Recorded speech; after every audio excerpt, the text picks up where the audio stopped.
Hello students, VS की online classes में आपका स्वागत है। आज जो हम वीडियो बनाने वाले हैं वो चैप्टर नंबर 1 के जो न्यूमेरिकल रह गए हैं उनको कराएंगे और कुछ एग्जांपल्स हैं बीच में उनको कराएंगे। तो उनमें से हम सबसे पहले स्टार्ट करते हैं एग्जांपल नंबर 17। बहुत अच्छा एग्जांपल है। तो देखिए, दो धनावेश बिंदु हैं और दोनों की जो वैल्यू है 10⁻⁸ कूलम है, और जो दोनों के निर्देशांक बिंदु हैं जो जहां रखे हैं, जो उनकी स्थिति है x बराबर प्लस 0.1 मीटर और y इक्वल टू 0। क्या मतलब इसका? ये निर्देशांक बिंदु है x और ये y का मान है।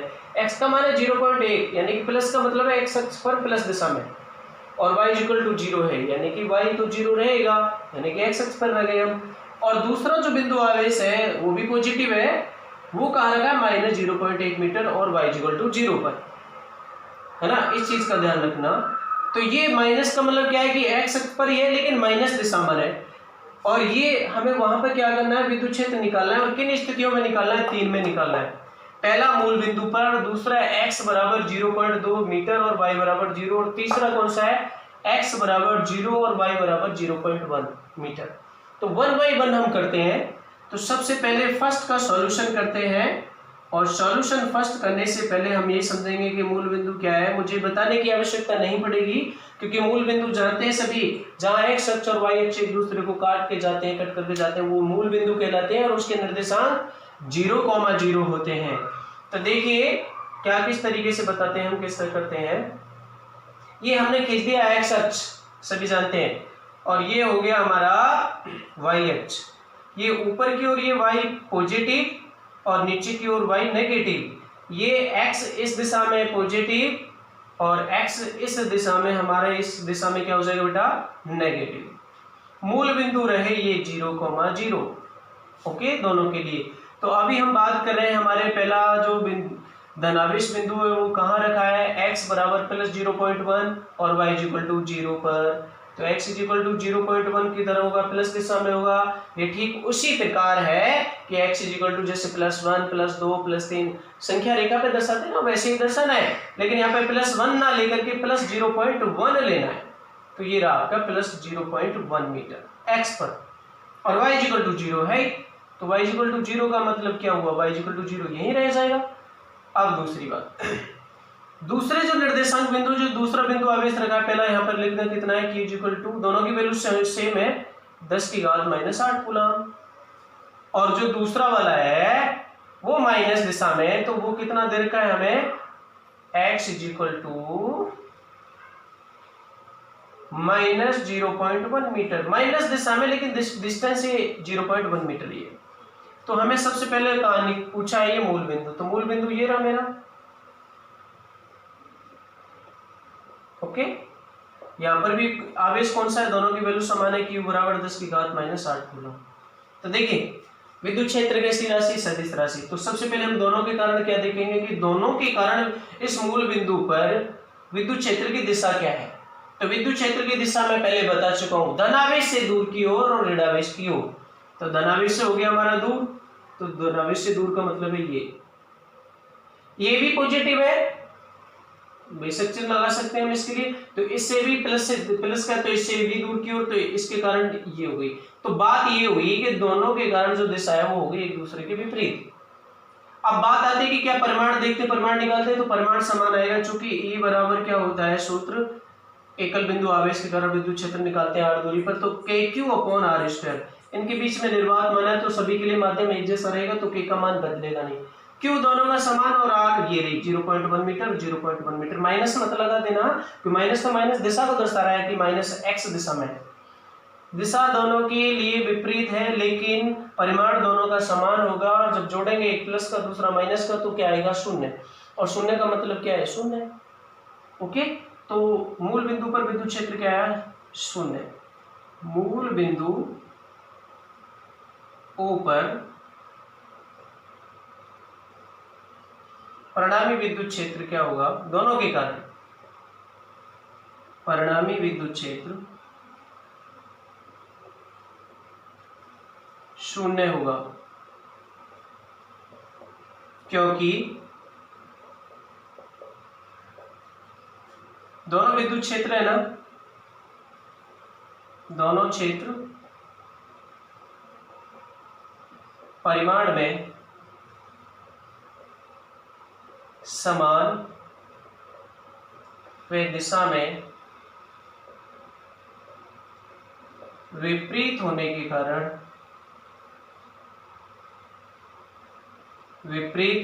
कारण एक दूसरे को निरस्त कर देते हैं, कैंसिल आउट कर देते हैं। ये चीज याद रखना। ओके, ठीक है ना। तो पहला पॉइंट कवर हुआ। अब बात करते हैं दूसरे पॉइंट की।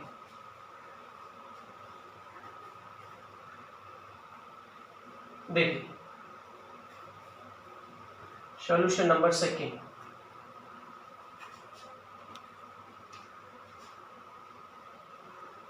सेकेंड पॉइंट का कि इस बार निर्देश बिंदु कहाँ है, x बराबर 0.2, इसके आगे माइनस नहीं लगा हुआ तो प्लस का ही है, तो हम खींच सकते हैं, इसको आसानी से बना सकते हैं।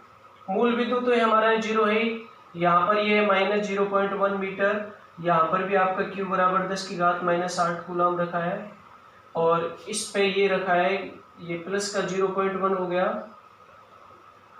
इस पे भी आपका q = 10⁻⁸ कूलम रखा है। ओके, अब ये पूछा x बराबर 0.2, x बराबर 0 का होगा 0.1, 0.2, ये हो गया प्लस का, ठीक है ना। तो ये डिस्टेंस 0.1, ये भी कितनी हुई 0.1, ये टोटल कितनी हुई यहाँ से यहाँ तक 0.2, और यहाँ से अब मुझे देखिए इसके कारण इस बिंदु को मैं a मान लूं और इस बिंदु को क्या मान लूं b, और a और b के कारण जो x = 0.2 है ना, मैं उसको मान लूं c। तो a और b पर जो दोनों बिंदु आवेश है ना, उन दोनों के कारण बिंदु c पर मुझे विद्युत क्षेत्र निकालना है। तो सबसे पहले तो दिशा देखते हैं, दोनों ही पॉजिटिव है, तो पॉजिटिव है तो दूरी की ओर होगी। तो पहले के कारण मैंने मान लिया E1 जो a पर है, लिखेंगे E1, और इसके कारण क्या है E2, इसके कारण भी दिशा किधर होगी, इसी दिशा में होगी, E1 की दिशा में, क्योंकि ये भी तो पॉजिटिव ही है E2 वेक्टर। अब E1 और E2 की वैल्यू निकालेंगे, फिर जोड़ देंगे, समान दिशा है, बहुत इजीली प्लस दिशा में आएगी इसी दिशा में, और इसकी तरफ मैं एकांक सदिश क्या मानता हूँ, x दिशा में आई के। तो लास्ट कैसे निकालेंगे बेटा कि बिंदु C पर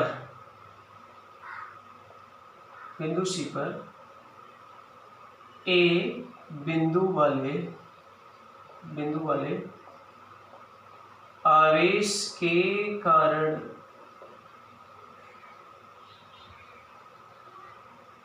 विद्युत क्षेत्र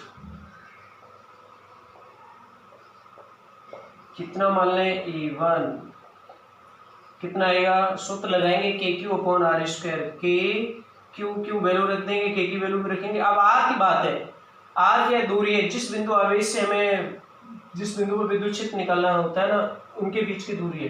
तो इसके और इसके बीच की दूरी निकालनी है AC। तो AC कितनी हुई, ये प्लस A, ये भी कितनी 0.1, ये भी कितनी है 0.1, और ये भी कितनी है 0.1। ऐसे मत सोच लेना कि ये माइनस का तो घटेगा, अरे माइनस तो खाली दिशा दर्शा रहा है, जो जीरो दूरी तो आप इतना ही चलोगे, 3 स्टेप ही चलोगे बेटा, तो 0.3 का स्क्वायर हो जाएगा, और मात्रक क्या होता है विद्युत क्षेत्र का, न्यूटन प्रति कूलम। न्यूमेरिकल सॉल्व करते समय इस चीज का ध्यान रखना है कि सारे मात्रक सेम यूनिट में होने चाहिए, अदरवाइज गलत होगा। ओके, अब E2 निकालते हैं हम, B बिंदु वाले आवेश के कारण विद्युत क्षेत्र कितना आया, E2 = KQ/ डिस्टेंस इस बार बदल जाएगी, क्योंकि B बिंदु ये रहा, C बिंदु ये रहा, इन दोनों के बीच की दूरी चाहिए, इन दोनों के बीच की दूरी कितनी है 0.1, 0.2 मत समझ लेना, 0.2 तो यहाँ से है, लेकिन मुझे तो यही चाहिए, तो ये 0.2 में से 0.1 घटाएंगे तो 0.1 ही आएगी, तो 0.1 का स्क्वायर मात्रक क्या हो गया, न्यूटन प्रति कूलम। दोनों समान दिशा में, तो जोड़ दीजिए, प्लस प्लस ही आएगा। तो परिणामी विद्युत क्षेत्र कैसे निकालेंगे, देखिए बेटा, देखो इन दोनों को जोड़ना है, मुझे वैल्यू याद रखना। ओके, करते हैं इसको सॉल्व।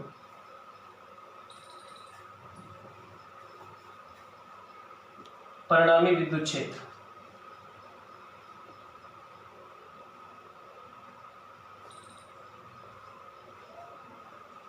परिणामी विद्युत क्षेत्र कितना आया, E बराबर E1 प्लस E2।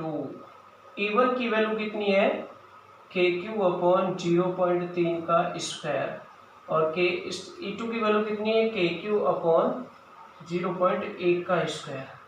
मात्रक दोनों का सेम है, ले लेते हैं कॉमन, न्यूटन प्रति कूलम। अब सरल करना देखो आगे, या E बराबर, इसमें से क्या हुआ, KQ कॉमन हो गया, बाहर आ गया, 0.3 का स्क्वायर कितना आएगा, एक बचेगा ऊपर, तो KQ कॉमन ले लिया, 0.3 का स्क्वायर कितना आ गया, 0.09। 3 का कितना हो गया, 9, और पॉइंट कितने स्थानों पर आएगा, 2 पर, क्योंकि 0.3 का मतलब है 0.3 गुणा 0.3, तो पॉइंट तो 2 स्थानों पर आएगा, प्लस 1/0.01, ये आ गया न्यूटन प्रति कूलम। सॉल्व करते चले जाना है, बस कुछ नहीं करना।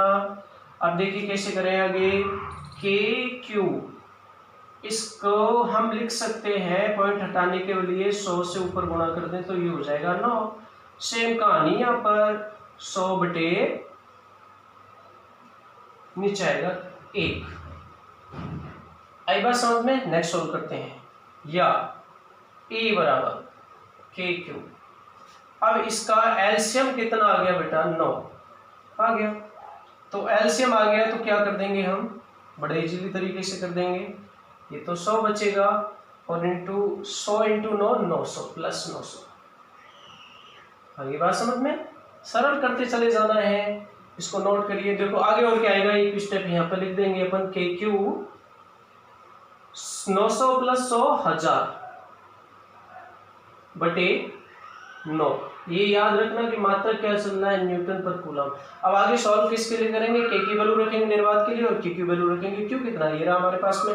चलो आगे सॉल्व करते हैं, इधर मैं रब करता हूँ, आप उतार लीजिए वीडियो को कुछ करके, देखिए बेटा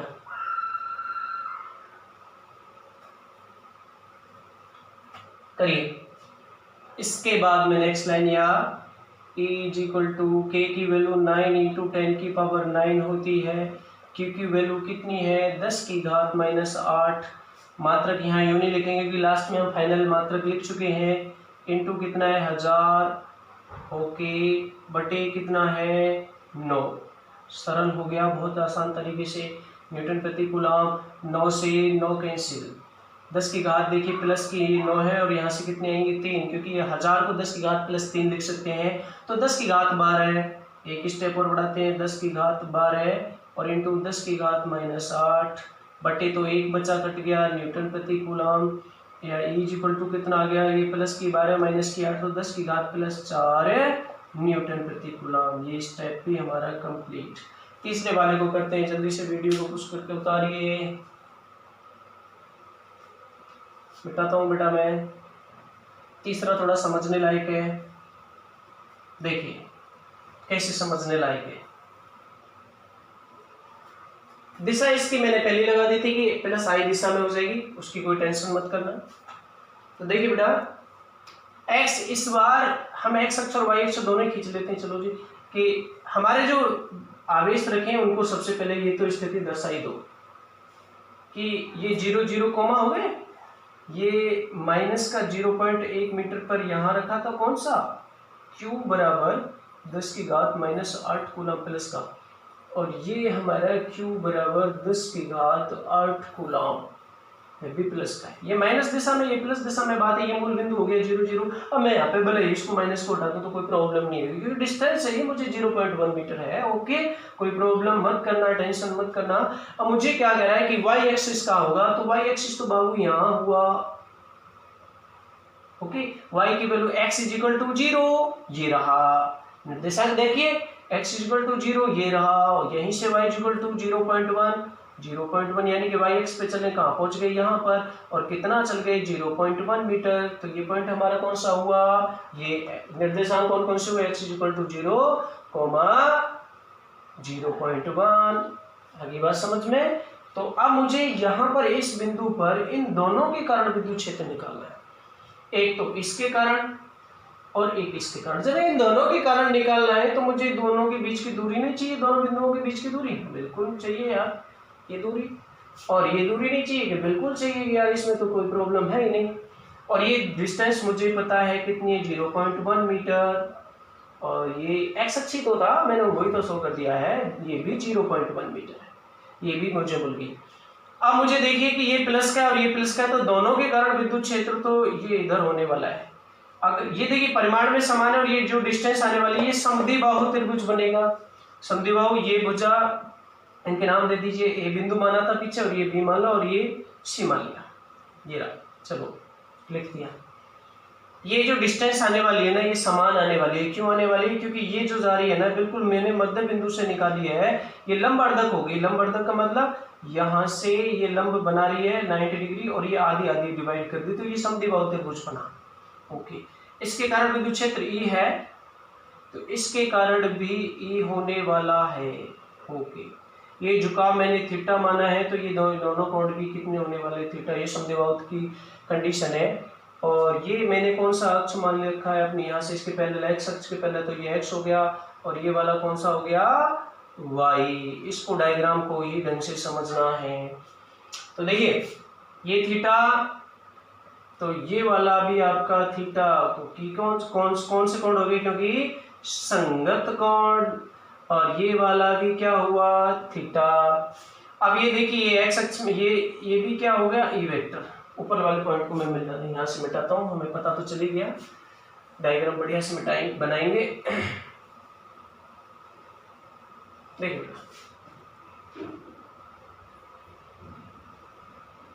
ये वाई एक्स हो गया, दोनों का डिस्टेंस ही समान होने वाला है। अभी डिस्टेंस कैसे निकालें बाबू, ये डिस्टेंस ऐसे निकालेंगे पाइथागोरस थ्योरम से, क्योंकि ये दोनों 90 डिग्री हो गए।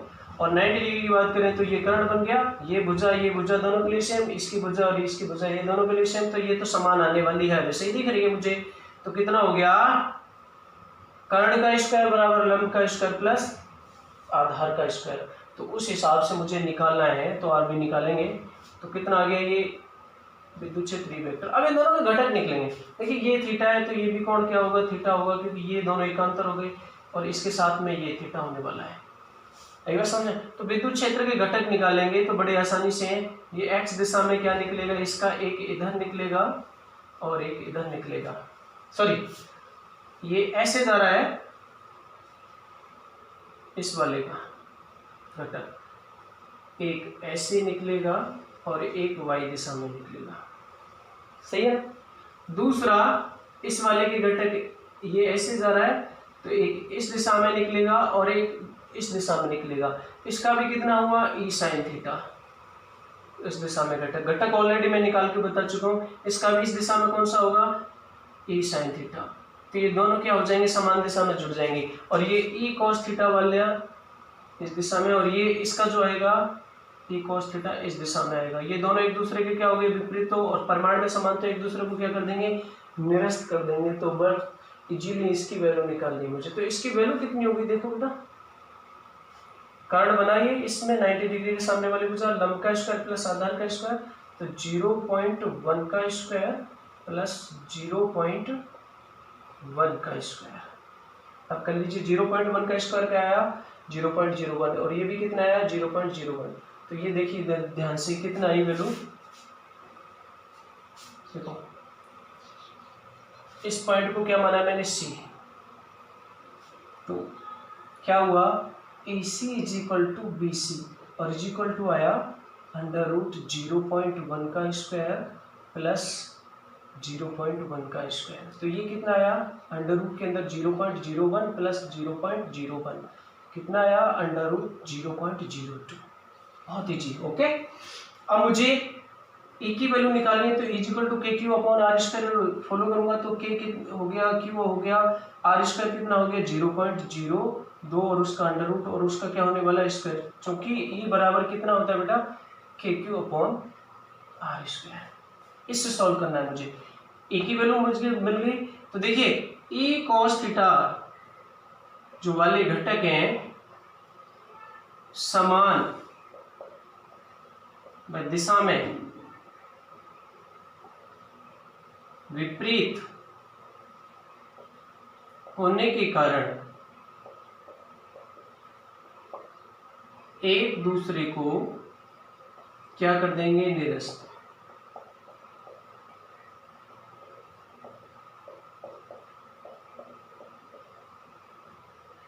ठीक है, तथा ई साइन थीटा वाले जुड़ जाएंगे। ई साइन थीटा वाले क्या हो गए, तब क्या हो जाएगा, परिणामी विद्युत क्षेत्र ई परिणामी E sine theta plus E sine theta, E sine theta plus E sine theta is equal to 2 E sine theta. Okay, theta कैसे निकाले, बड़ी अजीब बात, आराम से निकाल सकते हैं। थीटा, ये समकोण त्रिभुज बन रहा है, देखिए जरा ध्यान से, इधर मैं शॉर्ट में बना तो tan थीटा बराबर क्या होता है, लंब बटे आधार। लंब तो थीटा के सामने वाला हो गया और आधार ये हो गया है। लंब और आधार दोनों ही 0.1 है, ये रहा लंब और ये रहा आधार, तो 0.1 अपॉन 0.1 1 आ गया, तो ये कितना आ गया, tan theta is equal to 1। अब ये देखिए tan theta is equal to, मैं tan 45 लिख दूंगा इसको, क्यों, क्योंकि tan 45 की वैल्यू कितनी होती है, एक और tan से ये tan इनवर्स में एक दूसरे को कैंसिल आउट करेंगे, तो ये क्या हो जाएगा, theta is equal to 45 degree. तो ये वैल्यू कितनी है बेटा, 45 डिग्री। तो 2e, e कितना है मेरे को पता है, ये ना के क्यू अपॉन आर स्क्वायर, इसका स्क्वायर से अंडर रूट हट जाएगा, तो 0.02 इंटू साइन थीटा।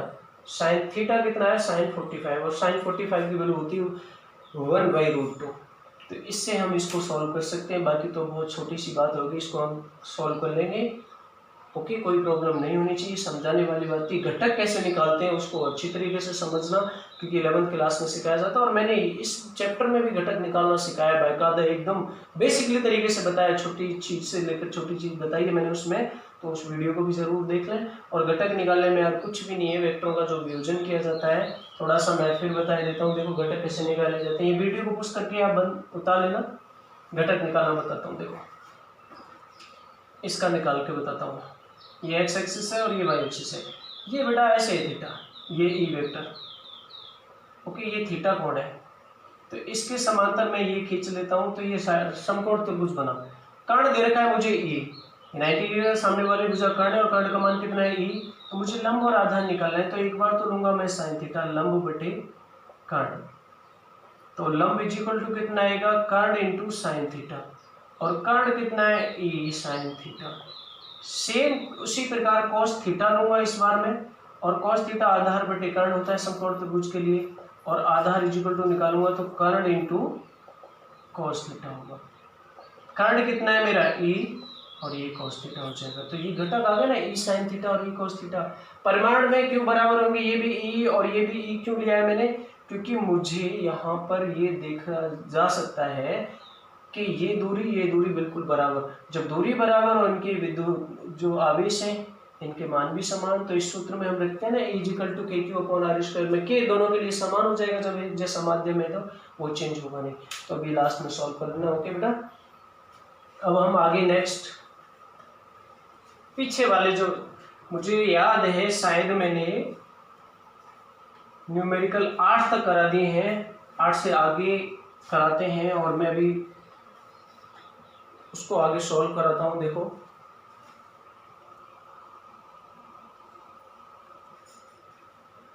देखिए पीछे एक्सरसाइज का क्वेश्चन नंबर 9 है।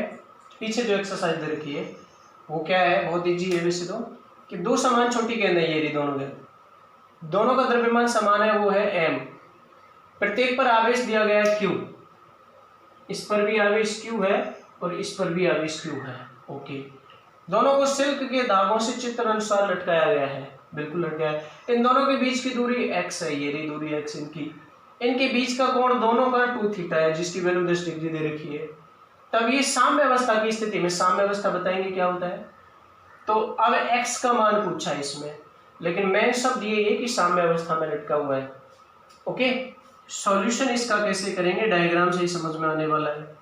तो देखिए बेटा, इसका द्रव्यमान m है, ये दोनों से पहले तो ये समझ में आना चाहिए, थोड़ा सा ऐसा क्वेश्चन मैंने 1-2 करा दिए हैं, वहां से समझ में आ जाएगा कि ये दोनों एक दूसरे से दूर क्यों हो रही हैं। इस पर भी प्लस क्यू आवेश है और इस पर भी प्लस क्यू आवेश है, समान प्रकृति के कारण क्या लगा देंगे, प्रतिकर्षण। तो प्रतिकर्षण के कारण होगी दूर, हो गई जी दूर, बिल्कुल सही बात है। कितनी दूरी पर हो गई दूर? x दूरी पर दूर हो गई। अब इनके नीचे साथ में द्रव्यमान भी है, तो द्रव्यमान के बाहर किधर लगेगा? नीचे की ओर, तो mg हो गया। इसका भी द्रव्यमान m है, तो इस पर भी भार mg नीचे की ओर हो गया। एक बॉल का संतुलन देख लीजिए, जैसे एक का होगा ऐसे दूसरे का हो जाएगा। तो संतुलन का मतलब यही है कि भाई कि उस पर जितने भी बल लगे हुए हैं सबका सदिश योग शून्य आना चाहिए।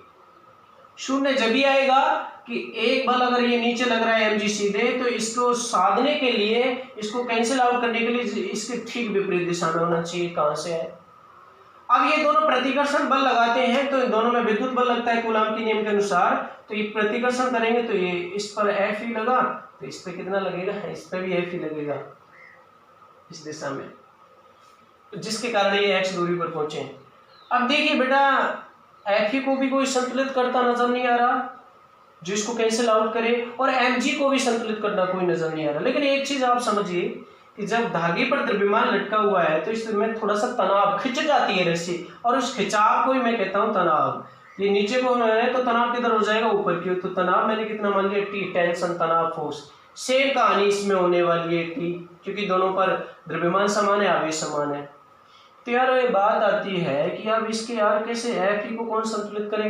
भाई F इधर लग रहा है तो इसकी विपरीत दिशा में भी होना चाहिए, जो इसको कैंसिल आउट करे, परमाणु में समान हो जाए। साम्यावस्था जब भी होगी इसको संतुलित करने के लिए इसके विपरीत दिशा में होना चाहिए, ठीक समान परमाणु का मान के चलेंगे। संतुलित अवस्था यही होगी, और इसको विपरीत करने के लिए, संतुलित करने के लिए इसके विपरीत दिशा में होना चाहिए।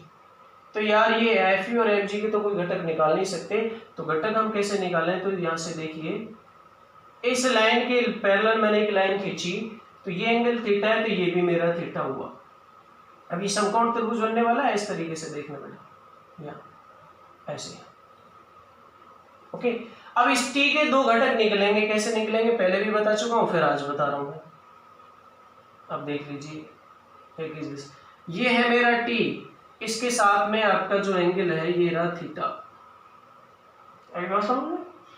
तो अब इसके दो घटक निकलेंगे, एक ये समकोण त्रिभुज बन गया, ये इसकी दिशा इधर होगी इस घटक की, ये इसके समांतर है तो इसकी इधर हो जाएगी, जो हम यहाँ पे दिखाते हैं अभी। तो इसकी वैल्यू जो T है, तो ये 90 डिग्री कोण हो गया। इसके सामने वाली भुजा कर्ण होगी जो ये T दे रखी है, थीटा के सामने वाली ये लंब होगी, और बचा कुचा हो गया आधार। तो लंब किस में आएगा? साइन थीटा में, लंब बटे कर्ण। कर्ण कितना है बेटा? मेरा T, तो मैंने लिख दिया T। लंब कितना आ गया? T साइन थीटा, ये वाला। तो इसकी दिशा में ये लगा, तो ये इधर कौन सा बल आ गया? T sine theta. T sine theta किसको संतुलित कर रहा है? Fe को। ऊपर की ओर कौन सा आ रहा है? आधार। आधार किस में आएगा? cos थीटा में, आधार बटे कर्ण हो गया। कर्ण कितना है मेरा? T, तो यहां से आधार कितना हो गया? T cos theta. आधार ये आई भुजा, तो ये भुजा कौन सी है? ये। तो ऊपर की ओर बल कौन सा लगा? T cos theta. T cos theta किसको संतुलित कर रहा है? mg। अब इजीली तरीके से हो जाएगा। दूसरी चीज देखिए, ये जो रेखा आ रही है बीच वाली खींची हुई है चित्र में, ये दोनों कोणों को बराबर आधे आधे भाग में बांटी हुई है, आधे आधे भाग में बांटी हुई है। तो ये दूरी भी कितनी होगी? आधी। तो ये दूरी यहाँ से यहाँ तक कितनी बैठ जाती है? कंप्लीटली हम निकालते हैं तो x बटे 2, ये यहाँ तक। तो ये बची कुची भी कितनी होगी? x बटे 2 की टोटल कितनी है? x। तो अब देखिए प्रश्नानुसार,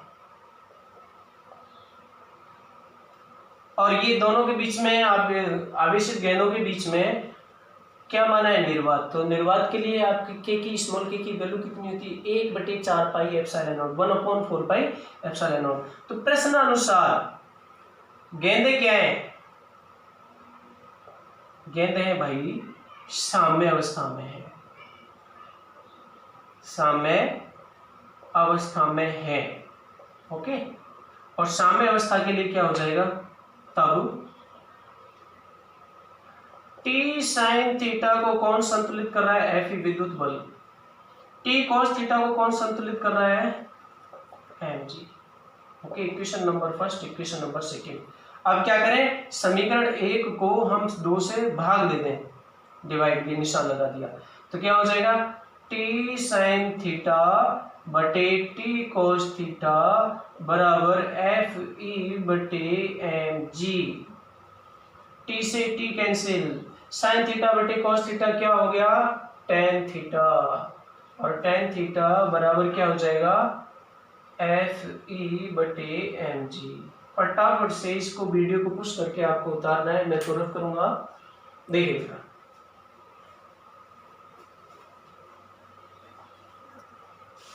आगे सॉल्व करें। एफ ई की वैल्यू कितनी हो जाएगी, दोनों आवेशों के बीच में लगने वाला बल कूलाम के नियम से क्या हो जाएगा, विद्युत बल का सूत्र, चूंकि एफ ई बराबर k q one into q two, q one भी क्यू और क्यू टू भी क्यू, तो क्यू स्क्वायर हो गया ओके बटे आर स्क्वायर, आर की जगह क्या है भाई, एक्स, वो दोनों के बीच की दूरी एक्स है तो एक्स स्क्वायर, इसलिए टेन थीटा बराबर हमारा क्या हुआ, के क्यू स्क्वायर, सॉरी हाँ के क्यू स्क्वायर बटे एक्स स्क्वायर बटे एम जी, तो एम जी भी कहाँ आ गया, ऊपर आ गया। अब टेन थीटा की वैल्यू निकालें तो क्या हो जाएगी, देखिए इस वाले समकोण त्रिभुज को पूरा बनाना चाहता हूँ तो मैं टेन, ये आ गया मेरा थीटा, सामने वाली भुजा हुई लंब, और ये बनी आधार और ये बनी कर्ण, ठीक है। तो टेन थीटा बराबर क्या होगा, लंब बटे आधार, ओके। लंब हमारा कौन सा हुआ, ये, और ये कितना है, एक्स बटे दो, ओके। अब आधार कितना है, अप्रोक्सीमेटली, तो ये भुजा और ये भुजा लगभग बराबर माने तो ये एल हो गया, तो x बटे 2l आ गया। तो अब इसको इजीली निकाल सकते हैं, तो tan theta is equal to क्या हो गया, x बटे 2l is equal to k q square बटे एम जी एक्स स्क्वायर। मुझे वैल्यू x की निकालनी है, ध्यान रखना, ओके।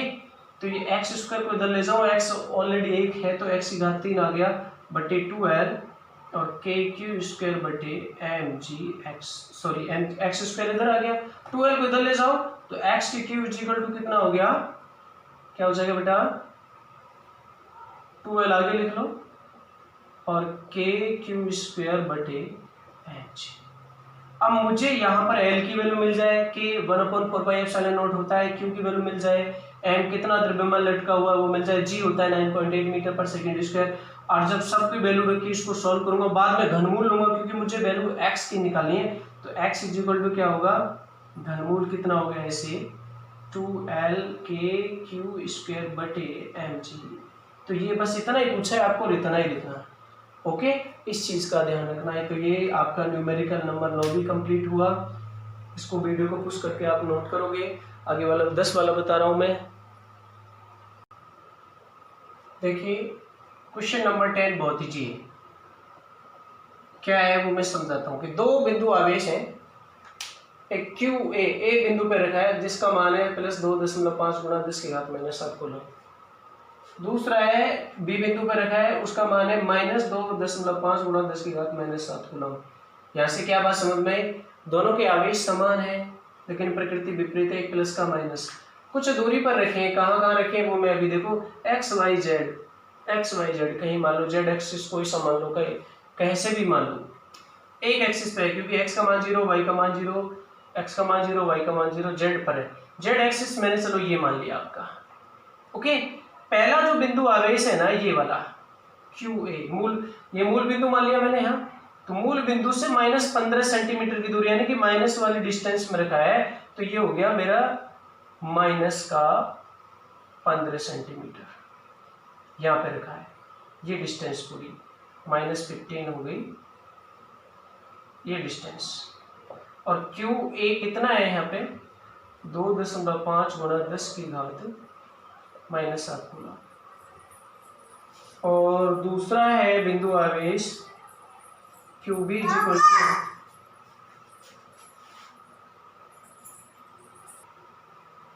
देखिए बेटा दूसरा जो बिंदु आवेश है वो कहाँ पे रखा है, +15 सेंटीमीटर, तो ये +15 सेंटीमीटर होगी यहाँ तक की दूरी, ओके। इन दोनों बिंदु आवेशों के बीच की दूरी कितनी होगी, 15 + 15 30 सेंटीमीटर, ओके। अभी क्या करा है कि निकाय का विद्युत द्विध्रुव आघूर्ण ज्ञात करना है, बहुत इजी है, चूंकि विद्युत द्विध्रुव आघूर्ण सूत्र का है, सबसे पहले लिखें दिया है एक बिंदु आवेश का परिमाण, क्योंकि दोनों के समान है तो एक का लिख सकते हैं हम, आवेश का परिमाण Q इज इक्वल टू 2.5 गुणा 10 की घात -7 कूलम। ये तो ऐसा ही पद्धति में दे रखा है। डिस्टेंस दोनों के बीच की दूरी जो है, दोनों के बीच की दूरी, दोनों के मध्य की दूरी 2L इज इक्वल टू कितनी है बेटा, 15 + 15 30 सेंटीमीटर, और 30 सेंटीमीटर को हम बदलेंगे मीटर में तो 30 गुणा 10 की घात -2 मीटर, यानी कि 3 गुणा 10 की घात -1 मीटर ये बचा। चूंकि विद्युत द्विध्रुव का सूत्र क्या होता है, विद्युत द्विध्रुव आघूर्ण का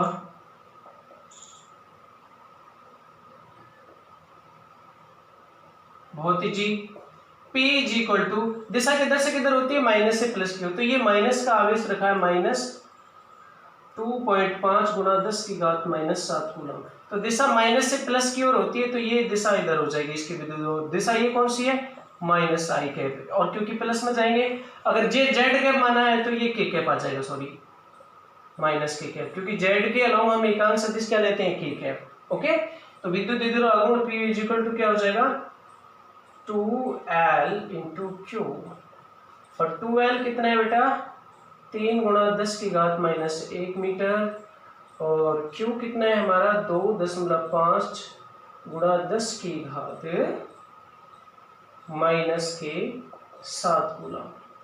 ठीक है, इसको सॉल्व करेंगे तो कितना आ जाएगा, 2.5 इंटू 3 7.5, और ये कितना हो गया 10 की पावर -8 कूलम इंटू मीटर। बहुत इजी, एकदम इजी। ओके, इसको वीडियो को पुश करके आप नोट करो। देखिए नेक्स्ट क्वेश्चन नंबर 11 आता है, लेकिन उससे पहले मैं क्वेश्चन नंबर 15 करा रहा हूँ। बाकी तो 11 12 13 14 इजी है, बहुत आसानी से हो जाएंगे। इसको थोड़ा सा मैं समझाता हूँ क्या है। देखिए, एक समान विद्युत क्षेत्र में प्रोटॉन, न्यूट्रॉन और अल्फा कण, तीनों ही आवेशित कण होते हैं, तीनों पर आवेश होता है और तीनों द्रव्यमानित होते हैं। ये पूछा है कि एक समान विद्युत क्षेत्र में इनके त्वरण का अनुपात क्या होगा तीनों का, वो निकालना है। बड़ा अच्छा क्वेश्चन है, ये पूछा जा सकता है, बहुत इजी है सॉल्यूशन। तो देखिए बेटा, सबसे पहले देखिए कि त्वरण, द्रव्यमान और आवेश में संबंध क्या होता है। चूंकि Q आवेश वाले कण पर E विद्युत क्षेत्र में बल कितना होता है, ये मैं ऑलरेडी बता चुका हूं, F बराबर Q इंटू E, है ना। यदि द्रव्यमान m व त्वरण a हो तो न्यूटन के दूसरे नियम से, न्यूटन के सेकंड नियम से, द्वितीय नियम से बल कितना आया बेटा, F बराबर ma। तब ये भी बल है और ये भी बल है, तो ये दोनों, ये भी F बराबर है और ये भी F बराबर है, तो दोनों ये क्या हो जाएंगे आराम से, ma is equal to Q into E, और a इज इक्वल टू निकालना है तो Q इंटू E बटे m। तो त्वरण आवेशित कण के किस किस पर, किस पर निर्भर कर रहा है, Q आवेश पर, विद्युत क्षेत्र पर और इसके द्रव्यमान। Q बढ़ेगा तो त्वरण बढ़ेगा। विद्युत क्षेत्र सबके लिए क्या है, समान है, तो वो कितना मान लिया E। तो अब देखिए प्रोटॉन पर आवेश कितना होता है, प्रोटॉन पर आवेश होता है 1 इलेक्ट्रॉन के आवेश के बराबर, और वो मैंने लिख दिया E। ओके, द्रव्यमान कितना होता है इसका, mp। ओके, न्यूट्रॉन का कितना होता है, दोगुना होता है, कितना हो जाएगा इसका दोगुना। न्यूट्रॉन पर आवेश, आवेश तो सेम रहता है प्रोटॉन के बराबर, 1h2 से निकालेंगे, 1 एक ही हो गया, इसका 1h1 हो गया, सो 1h से निकालते तो इस हिसाब से होगा। तो न्यूट्रॉन पर आवेश कितना हो गया बेटा, न्यूट्रॉन पर आवेश हो गया इतना ही रहेगा E, और द्रव्यमान कितना रहेगा इस प्रोटॉन का दोगुना 2mp। अल्फा कण की बात करें, अल्फा कण पर आवेश कितना होता है,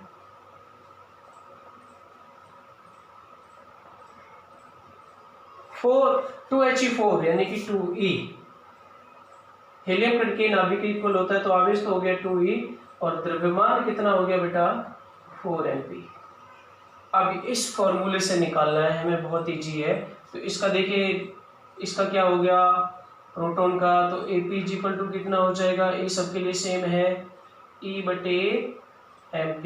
इसके लिए क्या हो जाएगा न्यूट्रॉन के लिए AD, D का मतलब न्यूट्रॉन से, इसका आवेश इतना ही है, द्रव्यमान कितना है 2mp, इसका कितना हो जाएगा A अल्फा, अल्फा का मतलब अल्फा कण से है, इस पर आवेश 2e, द्रव्यमान 4 गुना होता है। तो मुझे रेशियो निकालना है, मैं ऊपर से रब कर रहा हूं तो आप इसको इजीली कर सकते हैं। तो देखो